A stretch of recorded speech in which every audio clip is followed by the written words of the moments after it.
18 músics de sardanes i havaneres s'uneixen en una big band per presentar un espectacle en què reinterpreten cançons catalanes de totes les èpoques que tenen en comú el seu caire reivindicatiu. L'estrenen divendres a Palafrugell.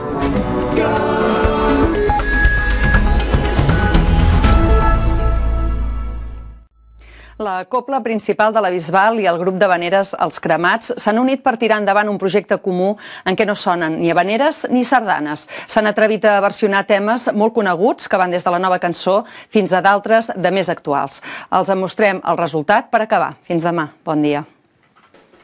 Què hi fan un grup d'havaneres i una cobla sardanista assajant junts? De matinada en trucar, sona el replà de l'escala, la mare quan surt a obrir porta la bata posada. Doncs tira endavant un projecte comú llargament gestat i que per fi veurà la llum.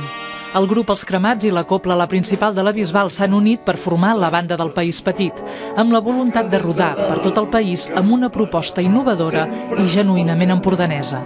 Volíem fer una cosa que no fos ni sardanes ni havaneres i vam entendre que per generació, perquè ara ja també de la Principal a Bisbal, nosaltres som gent que potser no hem viscut la nova cançó, però que això doncs era interessant fer nova cançó més cançons actuals, contemporànies. També tinguem molt en compte una repartició geogràfica interessant dels països catalans, les illes, Menorca, Mallorca, el País Valencià i també molt de quilòmetre zero, no?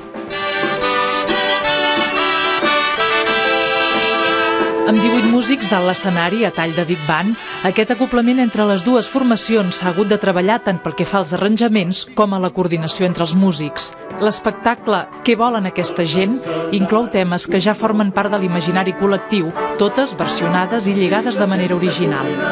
I per tant és una revolta, és una proposta arriscada, és molt arriscada perquè clar, vulguis que no, estàs tocant la fibra sensible d'algú que sigui un fanàtic dels Manel o que sigui un fanàtic dels Antonio Font i digui però què carai estan fent, no?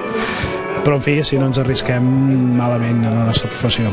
La prova de foc serà l'estrena de l'espectacle aquest divendres al Teatre Municipal de Palafrugell.